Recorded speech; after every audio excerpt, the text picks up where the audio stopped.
전문가들이 이야기합니다. 70%는 만남에 의해서 결정된다고. 만남이 중요한 것입니다. 그래서 만남을 위해 기도하셔야 돼요. 여러분 결혼하지 않은 분들은 결혼할 배우자를 위해서 기도하셔야 됩니다.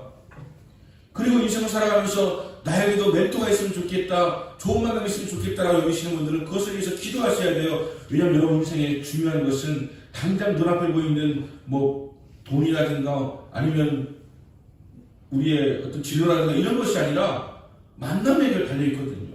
그 만남에 의해서 우리의 삶이 결정되기 때문에 모세와 여호수아의 만남은 기가 막힌 만남이었고 여호수아는 이 만남 때문에 최고가 될 수 있는 기회를 잡게 되어진 것입니다.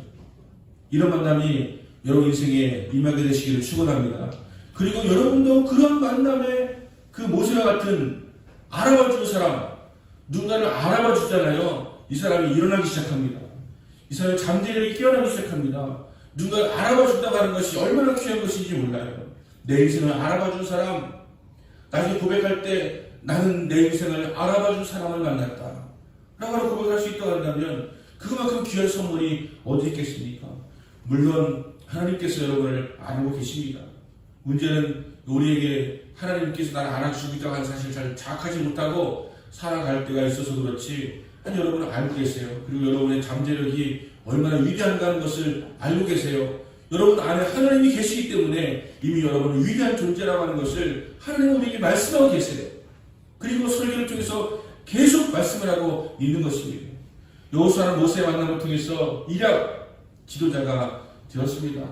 그리고 그는 승승장구해서 단 한 번도 전쟁에서 패한 적이 없는 장수가 되었습니다. 왜 그랬을까요? 모세가 진짜 위대한 지도자지만 모세는 실패가 있었거든요. 여호수아는 모세의 지근거리에서 지켜보면서 모세의 실패도 배운 거예요.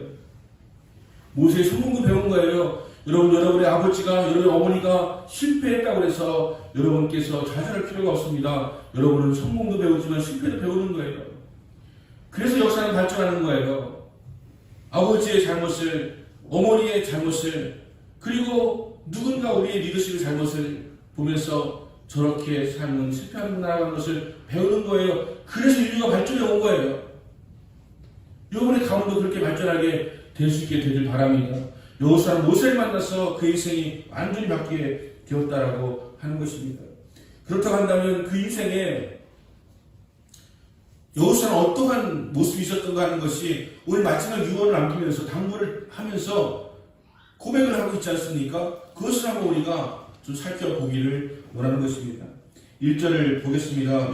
여호와께서 주의 모든 원수들로부터 이스라엘을 쉬게 하신 후에 오랜 후에 여호수아 나이가 많아 늙은지라. 나이가 많아서 늙었다라고 하는 말씀이 기록되어 있습니다. 여러분 성경은 원래 적나라한 것이죠. 성경 그냥 다 기록하세요.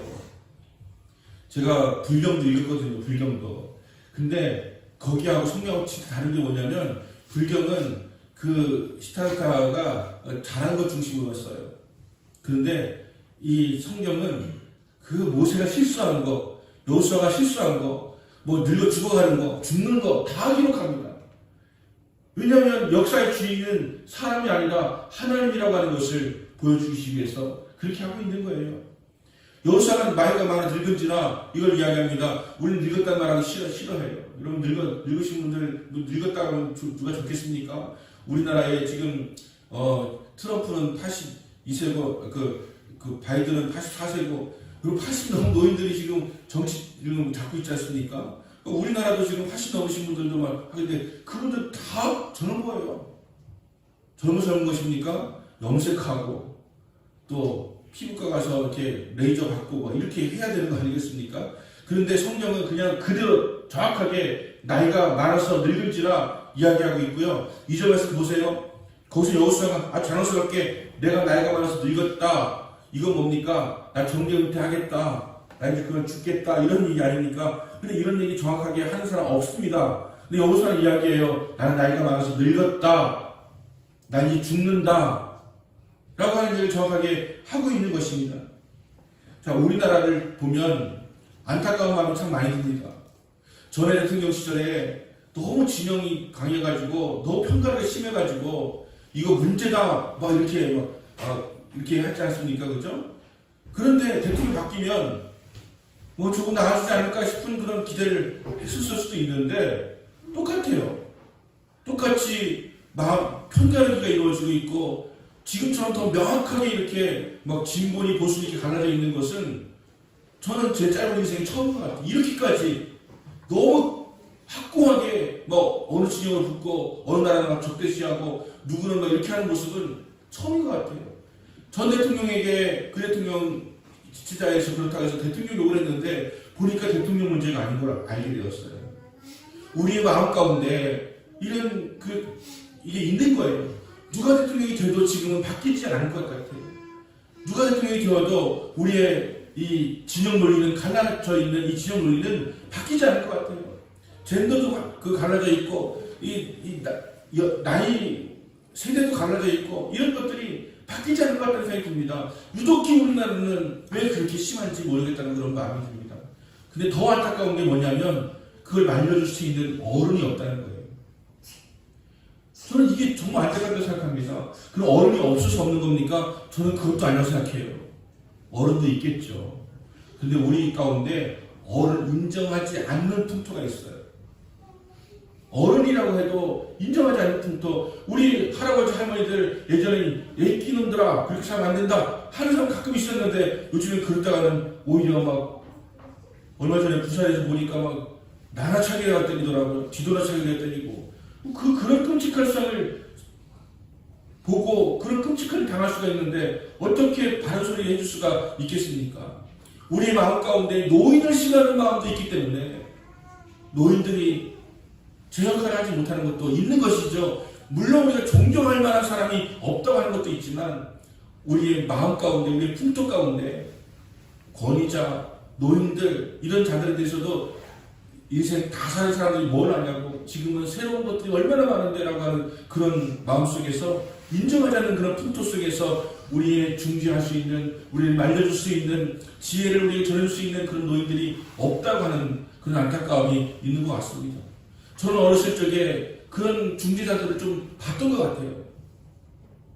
함석헌이라든가 아니면 우리 뭐 김수환 추기경이라든가 뭐 이런 여러 이렇게 해가지고 뭐 이게 생기면 막 그 모아놓고서 막 같이 연석회의도 하면서 어떻게 하면 좋겠습니까? 이게 뭐 묻는 것도 있었는데 지금은 묻는 게 아예 없어요. 그런 뭐 전직 뭐 대표 뭐 현 뭐 대표 누구를 만나서 하는 이야기가 들어본 적이 없습니다. 저는 여호수아가 지금 그 모든 그 관료들, 장로들, 지상들 그리고 잘 찾아온 사람들을 모아놓고 막 이야기할 때 이 장면이 너무 멋있는 거예요. 너무 근사한 거예요. 이들이 지금 모였다는 것도 근사하고 여러분 나 죽는다라고 하면 안 옵니다. 줄 건데 뭐하러 가서 이렇게 뒷간에 있습니까? 근데 다 모여가지고 또 거기서 막 얘기하는데 그 얘기를 막 경청해서 막 듣고 그렇게 살려고 하는 그런 결심을 하게 만드는 그런 멋있는 그 여호수아의 모습을 보면서 저는 이게 비전이었으면 좋겠다는 그런 마음이 들더라고요. 하나님 우리나라가 이렇게 되게 해주세요. 막 권위로 권력으로 막 무력으로 막 힘으로 이것이 아니라 정말 우리가 존경해서 정말 우리가 사랑해서 정말 우리가 인정해서 저분이 말한다면 우리는 들어야 되라고 하는 그런 분이 등장하고 우리는 인정하고 그래서 그분이 중지한다면 윤 대통령 이리 와봐 이재명 이리 와봐 이렇게 해야지 이렇게 했을 때 막 그게 통하는 그런 분이 계시다면 얼마나 좋을까라고 하는 것이죠. 물론 저는 그런 기도점을 갖겠다는 것이 제가 그 일을 하겠다는 건 아니에요. 아무도 불러주지 않을 테니까. 하지만 그런 비전을 갖게 되는 거예요. 그리고 집에서도 정말 존경받는 아버지, 사랑받는 아버지, 어머니 해가지고 얘들아 한번 이야기 좀 나누자 하면서 막 했을 때 아버지가 그렇게 말씀하시니까 어머니가 그렇게 말씀하시니까 나는 듣겠습니다 라고 할 수 있는 그런 비전이 여호수아의 모습을 통해서 이렇게 갖게 됐더라고요. 근사하지 않습니까? 다 모아놓고 또 다 들으려고 하고 또 자기의 경험을 여과없이 이야기하고 나는 이렇게 살았다. 또 하나님의 축복이었다. 라고 이야기하고 있는 이 여호수아의 모습 속에서 5가지 특징을 발견하게 되어지는데 첫 번째로 하나님의 일이 나타나더라고 하는 것입니다. 5절 말씀 보니까 너희 하나님 여호와가 그가 너희 앞에서 그들을 쫓아내사 너희 목전에서 그들을 떠나게 하시니 너희 하나님 여호와께서 너희에게 말씀하신 대로 너희가 그 땅을 차지할지니라. 가나안 땅을 들어갔어요. 그런데 하나님 말씀하신 대로 가나안 땅에 있는 족속들을 다 쫓아내고 지금 땅을 차지하고 있는 거예요. 지금 너무 멋있지 않습니까? 가나안 땅에 정탐했을 때는 너무 강해가지고 너무 거인이어가지고 너무 많아가지고 우리는 그 땅을 차지할 수가 없다. 그들에 비하면 우리는 메뚜기다. 메뚜기 컴플렉스를 고백했던 그 이스라엘 백성들이 하나님께서 함께 하셔가지고 한 약속하신 땅이니까 가서 싸우면 우리가 이긴다. 믿음 가지고 싸웠더니 지금 다 차지하고 차지한 가운데서 여호수아가 이야기하고 있는 거예요. 너무 멋지지 않습니까? 하나님이 하신 일이 나타나는 인생이었다 하는 것입니다. 두 번째는 하나님의 말씀을 따라서 사명을 잘 감당하는 인생이었다는 것입니다. 내 마음대로 내 뜻대로 하지 않고 하나님의 말씀에 귀를 기울입니다. 제가 지난주에 설교하면서 그런 기도 드렸어요. 이제는 듣는 기도해야 된다. 말하는 기도가 아니고 청구하는 기도가 아니라 듣는 기도. 여러분, 기도라고 하는 것은 대화라고 하는 것으로 배우지 않았습니까? 대화. 내가 말하고 하는 말씀을 듣고 이렇게 했잖아요. 그런데 우리는 대화 중에서 가장 많이 차지하는 것은 내가 말하는 거죠.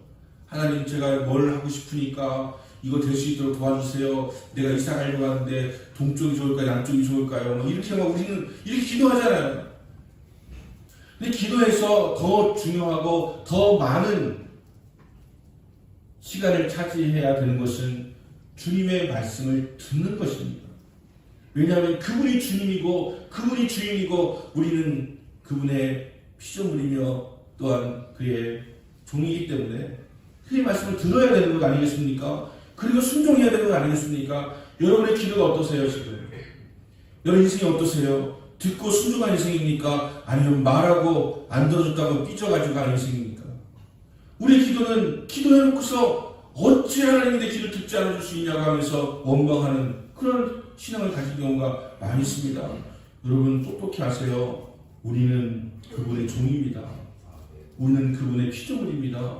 그분이 창조주이시고요. 그분이 우리를 지으신 분이세요. 어찌 우리가 우리의 얘기를 들어주지 않았다고 그분을 원망하고 그분에게 불평하고 그렇게 할 수가 있는 것입니까? 그분의 말씀을 들어야지요. 여호수아는 그분의 말씀을 들었습니다. 물론 모세가 율법책을 내 입에서 떠나지 말게 하고 귀하로 묵상하여 그 가르침대로 지켜 생활하고 그렇게 하나님의 말씀을 지켰기 때문에 여호수아가 얘들아 내가 지켜보니까 진짜 되더라. 하나님 함께 하시더라. 함께 할지 안 할지 그런 고민도 있었는데 순종해보니까 진짜 하나님께서 역사하시더라. 내가 싸우러 나가니까 하나님이 다 쓰러뜨려 놓으시고 우리는 그냥 젊은 건증을 하면 되더라. 이것이 여호수아의 믿음의 고백이었던 것입니다. 하나님 말씀 따라서 사명을 수행하는 것입니다. 여러분 사명이 있으세요. 사명이. 우리의 인생이 그냥 목숨 붙어있으니까 살고 숨이 쉬어지니까 살고 이것이 아니라 우리에게는 사명이 있어요. 사명이. 그 사명을 교회로 국한시키고 어떤 그런 신앙의 세계를 국한시키고 싶은 그런 마음이 아니라 여러분의 사명이 있어요. 그 사명이 무엇이냐? 그 사명이 여러분의 직업을 통해 나타나기도 하고요. 여러분의 사업을 통해 나타나기도 하고요. 여러분의 성격을 통해 나타나기도 해요. 사명이 있어요. 특히 하나님께서 주신 사명이 있어요. 여러분 기도하다가 받은 사명이 있지 않습니까? 그런 사명을 감당하라고 주님께서 우리에게 말씀해 주시고 사명 감당하면 내가 감당할 수 있는 힘도 주고 능력도 주고 축복도 주겠다라고 말씀을 하시는 거거든요. 요즘 사명이 없어요. 사명으로 살아가지 않아요. 그냥 내 마음대로 내 뜻대로 살아가면서 사명 감당하지 않습니다. 여러분 기적은 반드시 하나님의 사명을 감당하는 자리에서 나타나는 거예요. 그렇지 않으면 그것은 그냥 일반적인 상적인 기적이지 하나님 주신 기적이 아니에요. 하나님 주신 기적은 하나님 일을 할 때 그 일에 대해서 더 효과적으로 더 강력하게 하나님 보여주시기 위해서 기적을 보여주시는 것이거든요. 그냥 그런 거 없이 갑자기 막 그냥 뭐 요즘에 그 얘기 하지 말아가지고 그 목사님이 하는 욕할 것 같은데 설교 시간에 뱀을 집어들고서 성경에 보면 뱀에게 물려도 죽지 않는다고 했다 막 물려 죽었잖아요 그 사람이. 그러니까 그런 것들은 그것을 통해서 하나님의 영을 들으려고 하는 마음이었으면 뱀에 물려도 안 죽었을 거예요. 그런데 봐라 하면서 자기의 어떤 그 위세를 들으려고 하는 그런 마음이었다면 기적이 나타나지가 않은 것이죠. 왜 이렇게 기적이 드물까요? 왜 현대인이 이렇게 기적이 드물까요? 전에는 꼭 무슨 일주일에 한 번 신문이 왔거든요. 행복 뭐 뉴스인가 뭐 해서 뭐 가십대 뉴스인가 해서 여기서 목에서 발행하고 뭐 전가 목사님하는 믿음이 그래서 한 달에 한 번씩 뭐 이렇게 왔었는데 거기 보면 간증이 막 2개, 3개 실려 있어요. 내 암으로 나는 시험 후 3개월밖에 안 남았다는 것을 의사에게 들었는데 내가 기도하고 금식하고 주님께 매달렸더니 그것이 다 태워져 버렸고 다 나가버렸고 나는 건강하게 되었다. 귀신이 떠나갔다. 뭐 이런 간증들이 막 수도 없이 많았어요. 근데 요즘에 이렇게 드문지 모르겠어요. 왜 그렇게 안 나타나는지 모르겠어요. 모르진 않죠. 모르진 않는데 안 나타나죠. 왜 그럴까요? 사명을 감당하려고 하지 않기 때문이에요. 그러한 사람이 꼭 주시는 말씀이 있으세요. 이제는 더 이상 죄 짓지 말고 사명 감당하며 사세요 라고 하는 거예요. 이젠 주님을 위해 사세요. 주님을 살아가는 사람들이 많이 나타났어요. 그리고 병고침 받고 나서 나 집에 안 가렵니다. 나는 기도원에서 봉사하고 사명 감당하며 살렵니다 라고 하는 분들도 꽤 많았어요. 왜냐하면 이 기적 자체가 주의 사명을 감당하라고 주신 기적이었기 때문에 그런 것이죠. 여러분 그런 기적을 여러분이 경험하게 되시기 바랍니다. 그것을 위해서 먼저 첫 번째 조건은 바로 사명을 감당하는 것이다. 감당하는 것이다. 몸으로 하든 물질로 하든 아니면 기도로 하든 여러분 사명을 감당하세요. 나라를 위한 기도, 민족을 위한 기도, 교회를 위한 기도, 담임목사 설교를 위한 기도 아니면 여러 사람을 위한 중보 기도 사명을 가지고서 기도했던 때가 있었잖아요. 그런데 이제는 왜 그 사명 감당하지 않고 있습니까? 그 사명 감당할 때 여러분의 기적이 나타날 거예요. 여러분의 인생에 매인 것이 풀어질 거예요. 막힌 것이 뚫어질 거예요. 그것이 하나님의 놀라운 역사라는 것을 여호수아가 지금 간증하고 있는 것입니다. 그 6절에서 그러므로 너희는 힘써 모세의 율법책에 기록된 것을 다 지켜 행하라. 그것을 떠나 우러나 좌우나 치우치지 말라. 우러나 좌우나 치우치지 말라고 하는 것도 얼마나 중요한지 몰라요. 저는 목사님들이 진짜 좌파 우파 이런 거 안 했으면 좋겠어요. 우러나 좌우나 치우치지 말고 진짜 좀 다른 정도로 갈 수 있는 뭐 그들이 옳지 않다는 얘기가 아니에요. 하지만 중재하려면 정말 중재하고 그들을 서로 설득하려면 뭐 어디 이렇게 막 좌파 우파 이렇게 하지 말고 좌우로 치우치지 말고 그냥 하나님 말씀을 기준으로 해서 서 있으면 얼마나 좋을까라고 하는 생각을 하게 되어지는 것이죠. 세 번째로 우상을 섬기지 않습니다. 7절에 보시면 너희 중에 남아있는 이 민족들 중에 들어가지 말라. 민족 중에 나 들어있는 뭡니까? 가나안 족속들 가운데서 그들의 신들이 있습니다. 그들의 우상들이 있습니다. 그들에게 들어가지 말고 그들을 섬기지 말라고 이렇게 이야기하는 거예요. 여러분 이스라엘 백성들에게는 순수혈통이라는 게 있어요. 사마리아 사람들은 왜 이스라엘 사람 가운데서 약간의 어떤 사마리아 지역에 지금 그 팔레스타인들이 지금 살고 있지 않습니까? 근데 그 사마리아 지역이 왜 이스라엘 백성들에게 이렇게 그 인정받지 못하냐면 그들이 외국 사람들과 결혼해서 혼혈을 이었기 때문이거든요. 근데 혼혈을 이루는 게 그것보다 더 문제가 뭐냐면 혼혈을 이루게 되어지면 야훼 신앙이 무너지는 거예요. 그래서 믿지 않는 자와 멍에를 같이 하지 말라고 하는 그런 이야기를 하고 있는 거예요, 여러분. 여러분과 요즘같이 믿음 지키기 힘든 세상에 믿지 않는 자를 만나가지고 믿음 지키기가 얼마나 힘들겠습니까? 이스라엘의 수녀를 위해서 하나님 말씀하시는 거예요. 멍에를 같이 하지 말라고 하시는 거예요. 그래서 지금은 유대인들은 유대인 어머니를 낳아야 유대인인 거예요. 왜냐하면 유대인 어머니가 낳으니까 유대인 어머니가 가르치니까 유대인 어머니를 가졌어야 유대인인 거예요. 유대인의 조건은 어머니가 유대인이 되는 거예요. 아버지 유대인인 건 안 돼요. 어머니가 유대인이어야 돼요. 그래야 가르치니까. 신앙으로 가르치니까. 그래서 믿음의 사람 만나세요. 여러분 믿음의 사람 만나시고 믿음의 사람을 못 만나겠거든 믿음의 사람이 될 수 있도록 하세요. 그래서 결혼 전에는 꼭 세례받고 믿음 가진 거 확인하고 결혼하시면 좋겠어요. 물론 제 말의 강제성은 없는 거 알고 있습니다. 하지만 믿음으로 살아야 돼요. 그래서 하나님 이스라엘 백성들에게 남은 말을 남길 때 다른 지역에 들어가서 그 우상을 섬기지 말아라, 다른 신을 섬기지 말아라라고 이야기하고 있는 것입니다. 여호수아는 다른 우상을 섬기지 않았어요. 여호수아 유명한 말 있지 않습니까? 우리 김성수 목사님이 제일 좋아하는 것으로 알고 있는데, 너희가 저 땅의 우상을 섬기든지 하나님을 섬기든지 해라. 나와 내 집은 여호와를 섬기노라. 이렇게 결단하지 않습니까? 그랬던 이스라엘 백성들이 우리도 그렇게 하겠습니다 라고 막 하면서 따르지 않습니까? 여러분 결정하세요. 우상을 섬기겠습니까? 하나님을 섬기겠습니까? 그런 결정을 내리라고 여호수아 이야기하면서 나는 평생토록 하나님만 섬겼다라고 고백을 하고 있는 것입니다.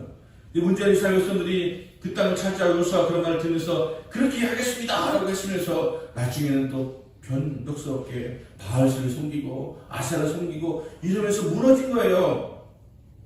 그래서 이스라엘 백성들은 그렇게 무너진 가운데서 남의 나라의 식민지가 되고 남의 나라를 밟히고 정신 차리고 하니까 이제서야 이스라엘 독립해서 지금 철저한 그런 유대 종교가 되어있지 않습니까? 이스라엘 백성들이 유대교라고 하는 것이 생겨나게 되지 않았습니까? 네 번째로 하나님을 가까이 합니다. 하나님을 가까이 하면 하나님께서 우리를 가까이 하시고 우리를 위해 싸워주신다라고 말씀하십니다. 오늘 8절 보시면 오직 너희 하나님 여호와께 가까이 하기를 오늘까지 행한 것 같이 하라. 그래도 이스라엘 백성들 듣는 사람들에게 이런 말 할 수 있다는 것에 감사한 것 같아요. 저는 우리 자녀들에게 미래 세대에게 또 누군가에게 지금처럼만 하세요 라는 말을 들을 수 있다면 참 잘 사는 것이다 라고 생각하고 싶어요. 집사님 지금처럼만 하세요. 지금처럼만 하세요. 이렇게 들을 수 얼마나 좋을까 하는 것이죠. 여호수아가 근데 이스라엘 백성들에게 오늘까지 행한 것 같이 하라 이렇게 이야기했습니다. 여호와 가까이하기를 가까이 했다는 얘기예요. 그러니까 승리했죠. 여호수아 한 사람만 하나님께 돌아섰다고 되는 것이 아니고 온 백성이 하나님 앞에 서니까 이스라엘 영토를 다 찾을 수가 있게 되었던 것이죠. 마지막으로 11절 말씀 보니까 그러므로 스스로 조심하여 너희 하나님 여호와를 사랑하라. 조심해서 하나님을 사랑해라. 왜 조심하라고 했을까? 여러분 우리가 참 어려워요. 하나님 사랑하냐라고 하는 질문에 대해서 사랑한다는 고백은 다 하실 거예요. 사랑합니까? 라고 사랑합니다 이렇게 얘기해요. 얼만큼요? 하늘만큼 땅만큼요? 말은 다 할 수 있어요. 근데 저는 하나님 사랑하는 것에 대해서 한 가지 팁을 드리자면 하나님을 사랑하되 우선으로 사랑하셔야 돼요. 우선으로. 그게 중요한 거예요. 하나님 사랑하는데 무슨 말투 손가락처럼 그냥 한 부분, 한 어떤 편에서 사랑하는 것이 아니라 하나님만 사랑한다고 하는 여기는 그런 마인드를 가져야 되는데 하나님만 사랑한다고 하는 것이 어떤 의미냐? 하나님을 가장 우선으로 사랑한다는 얘기예요. 여러분 월화수목금토일 이렇게 돼 있죠? 달력을 보세요. 월화수목금토일이니까 1월화수목금토일이에요. 1월화수목금토일. 시작이에요. 시작. 주일은 시작이에요. 신앙이 있는 사람과 없는 사람의 그 단어 속에서 주일이라고 하는 사람이 있고 일요일이라고 하는 사람이 있어요. 그러면 공식적으로 일요일이라고 하는 게 맞죠. 하지만 우리 많은 고백을 수업할 때 주일이라고 해야 돼요. 그날 주일의 일이 주일 날이에요. 더 로스데이라는 얘기예요. 주님의 날이라는 뜻이에요. 첫 번째 주일의 날이에요. 하나님을 사랑하되 첫 번째로 사랑하세요. 하나님께 무엇을 드릴 때 하나님은 첫 번째 것을 그렇게 강조하세요. 첫 것을 드려라. 첫 열매를 드려라. 첫 아들을 드려라. 이렇게 해서 이렇게 말씀하시거든요. 여러분 처음 것을 드리세요. 왜냐하면 가장 귀한 것이니까. 가장 소중한 것이니까, 가장 사랑하니까 그런 마음으로 첫 것을 드린 거예요. 여러분 어디 가서 뭘 사든가 어디 뭘 얻었을 때 처음 생각나는 사람이 있지 않습니까? 그분을 가장 사랑하는 거 아니겠습니까? 거기에 그분 드린 거예요. 그런 것처럼 하나님을 가장 사랑한다고 하는 것은 하나님을 가장 우선해서 사랑한다는 것을 의미하는 거예요. 가장 먼저 첫 것을 드리는 거예요. 무엇을 해도 첫 것을 드리는 거예요. 하나님께서 여호수아 통해서 보여주셨던 것은 하나님을 가까이 하라, 그리하면 그가 너를 가까이 하실 것이다 라고 하는 말씀이기 때문에 하나님을 가까이 하세요. 지금의 문제는 우리가 하나님을 너무 멀게 대하고 있다라고 하는 것입니다. 가깝지가 않아요. 하나님의 인식 자체가 없는 것은 아닌데 희미해졌어요. 그래서 그냥 매일매일 그냥 내 힘으로 살아요. 그리고 내 방법대로 살아요. 그러니까 문득 주님이 생각나면 그때부터 찾아요.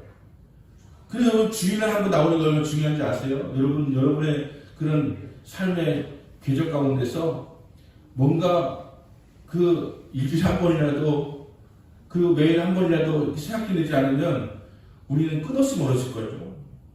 여러분 그냥 한 달만 교회 안 나와보세요. 2달 안 나와보세요. 하나님은 아마 없는 줄 알 거예요. 우리의 삶에 항상 다시 돌아와서 말씀을 듣고 그 말씀 가운데서 자기 돌아보게 되어지고 아 맞지 저 하나님 살아계시지 하나님 나 역사하시지 나 인도하시지 라고 하는 그런 고백을 하게 되어질 때 우리는 다시 마음가짐을 다시 잡고 다시 하나님께 돌아오는 시간을 가질 수 있게 될 거 아니겠습니까? 그래서 주의를 지키는 게 참 중요한 거예요. 주일 한 번 안 지켰다고 주일 한 번 안 지키면요 여기 저 청원군에 진주수대교회라고 있어요. 진주수대교회 가지 말라고 이야기하는 거예요. 순복음 교단이긴 하고 이번에 저쪽 그 박성대 목사 측에서 총회장이 되기도 하는데 거기는 주일 안 지키잖아요. 그럼 전사가 신방을 가요. 뭐 요구하는지 아세요? 안식일을 안 지키면 그 속죄를 받으려면 염소 한 마리 잡아야 된다.